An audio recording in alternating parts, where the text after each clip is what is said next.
বর্ষার বৃষ্টি এখনও শুরু হয়নি। নিম্নচাপের জেরে মাঝে মধ্যে কয়েক পশলা বৃষ্টি হচ্ছে, আর এরই মধ্যে নাকাল অবস্থার যাতায়াতের রাস্তায়।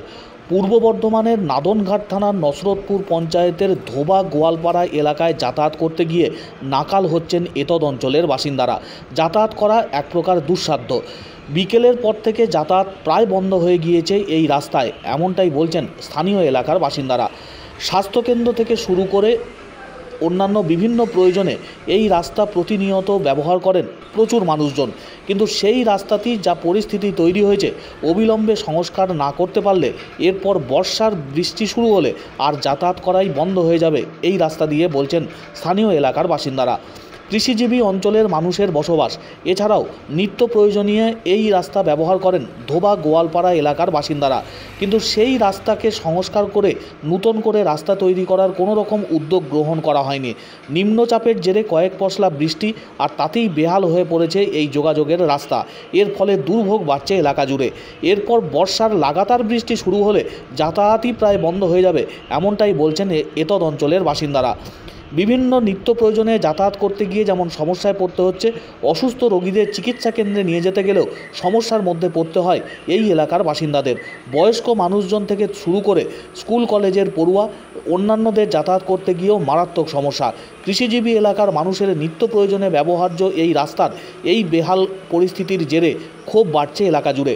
আদৌ এই রাস্তার কবে বদল হবে, কবে পরিস্থিতি পরিবর্তন হবে তা জানেন না এতদ অঞ্চলের বাসিন্দারা, কিন্তু প্রতিনিয়ত এই রাস্তায় ব্যবহার করছেন দুর্ভোগ হাতে করে ধোবা গোয়ালপাড়ার বাসিন্দারা। ধর্মীয় প্রতিষ্ঠানে আসা যাওয়ার ক্ষেত্রে যেমন সমস্যা রয়েছে, তার পাশাপাশি স্বাস্থ্যকেন্দ্র অন্যান্য পরিষেবা নেওয়ার ক্ষেত্রেও সমস্যার মধ্যে পড়তে হচ্ছে এই অঞ্চলের বাসিন্দাদের। কি অবস্থা, নামাজ পড়তে যাওয়া যাচ্ছে না।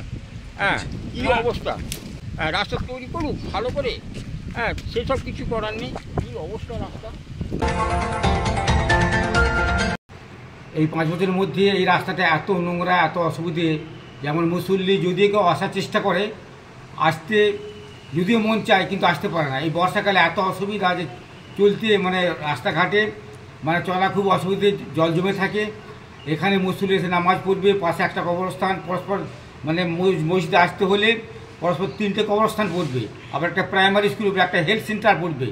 এগুলি থাকার পরেও এই রাস্তাটার পজিশন এত খারাপ যে আমাদের অত্যন্ত প্রয়োজন এবং জরুরি, কিন্তু সেটা আমরা চাইব যাতে করে আমাদের রাস্তাটা খুব সুন্দরভাবে কংক্রিট হয়ে যায়। তার জন্য আমরা সরকারের কাছে আবেদন করছি। এটা মোটামুটি আমার অভিজ্ঞতা, আমার 5 বছর বয়স এখানে ইমামতির, তার আগে থেকেই খারাপ আছি। কিন্তু আমরা মোটামুটি এই পঞ্চায়েত মেম্বার যিনি এখানকার, ওনাকে জানি যে উনি বলেছেন যে জেলা পরিষদের কোটা, কিন্তু আমরা জেলা পরিষদকে জানাই, জেলা পরিষদ তো কোনো পাত্তা পাওয়া যায় না। যাই হোক, রাস্তা হয়নি, তাই তো, রাস্তা হয়নি এ পর্যন্ত। মানে আমাদের এই বর্ষাকালে চলা, এমনকি মুসল্লি কেউ যদি আসার চেষ্টাও করে আর মন চায় না বাড়ি থেকে আসতে। প্রচুর সমস্যা, প্রচুর অসুবিধা। এখানে হচ্ছে যাওয়া আসার রাস্তা, একটা মসজিদের রাস্তা, প্রাইমারি স্কুলের রাস্তা, এমন রাস্তার অসুবিধা দেখুন। আমি মানে গরু হাঁস কিছু করতে পারছি না রাস্তায়। কোথায় করতে আসতে হচ্ছে আমাদেরকে, মানে কষ্টের মধ্যে দিয়ে এই জল মানে কাদার মধ্যে দিয়ে বাইক নিয়ে আসতে হচ্ছে। তাদেরকে 2-3 কিলোমিটার হেঁটে ঘুরে আসতে হচ্ছে মসজিদে নামাজ। এই রাস্তাটায় মসজিদ আছে, প্রাইমারি স্কুল আছে, হেলথ সেন্টার আছে, এটা সরকারি কবরস্থান রয়েছে, কবরস্থান আছে 2-3টে। আর মানুষ যদি মারা যায় সেটার জন্য খুব অসুবিধা আছে। রাস্তা মেন রোড দিয়ে ঘুরে কি চাইছেন?